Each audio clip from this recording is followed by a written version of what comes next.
दिल्ली की मंत्री आतिशी ने कहा अंतरिम जांच रिपोर्ट आ गई है और एमसीडी ने भी प्रारंभिक रिपोर्ट सौंप दी है। कोचिंग सेंटर की घटना के संबंध में दो मुख्य बातें सामने आई हैं। वो ये है कि जो नाला उस इलाके में जलभराव के कारण उस पर वहां के सभी कोचिंग सेंटरों ने अतिक्रमण कर रखा था, जिसकी वजह से पानी नाले में नहीं जा रहा था। दूसरी बात यह है कि जिस तरह से कोचिंग सेंटर बेसमेंट में क्लास चला रहे थे और लाइब्रेरी बना रखी थी वो 100% अवैध था।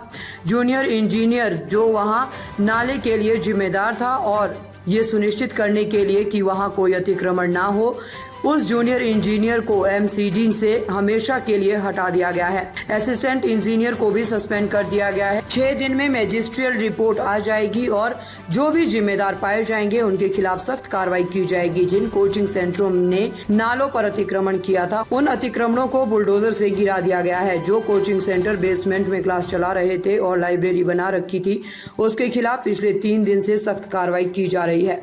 इंटरिम इंक्वायरी की रिपोर्ट आई जो मुझे 29 तारीख को दी गई।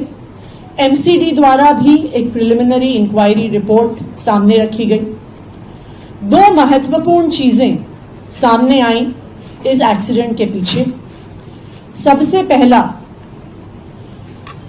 जो ड्रेन उस एरिया में वाटर लॉगिंग के लिए जिम्मेदार था उस पर वहां के सारे कोचिंग सेंटर्स ने इंक्रोचमेंट किया हुआ था, जिसकी वजह से ड्रेन से पानी नहीं निकल पाया। दूसरा एक महत्वपूर्ण कारण अभी सामने आया है कि बेसमेंट में जिस प्रकार कोचिंग सेंटर्स क्लासेस चलाते हैं, कोचिंग सेंटर्स की लाइब्रेरी थी, वो 100% इलीगल था।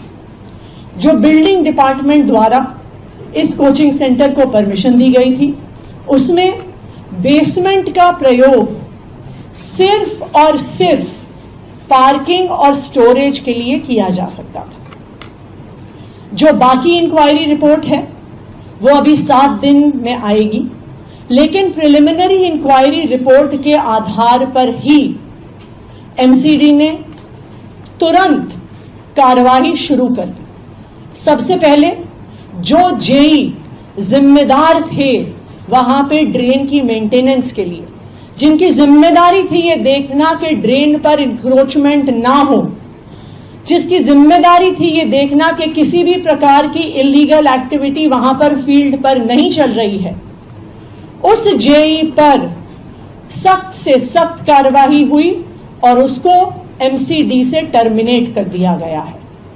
उसको परमानेंटली नौकरी से निकाल दिया गया है।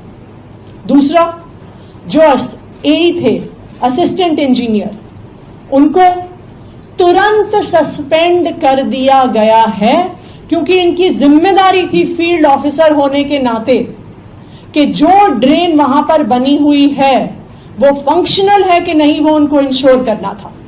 उनकी जिम्मेदारी थी कि जिन परमिशंस के आधार पर वहां पर बिल्डिंग कंप्लीशन सर्टिफिकेट दिया हुआ है, क्या उन रूल्स और रेगुलेशंस को फॉलो किया जा रहा है या नहीं किया जा रहा। इसलिए इन दोनों अफसरों पर तुरंत कार्रवाई करी गई।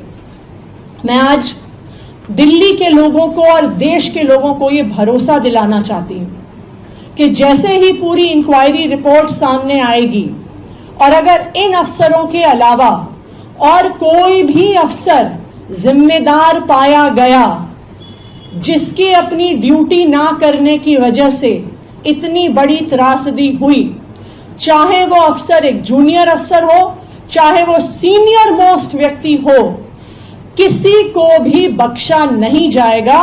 उन पर सख्त से सख्त कार्रवाई करी जाएगी। जो मैजिस्ट्रियल इंक्वायरी रिपोर्ट है ये 6 दिन के अंदर आएगी और उसके आधार पर जिन जिन की भी गलती पाई जाएगी उन पर सख्त से सख्त कार्रवाई होगी।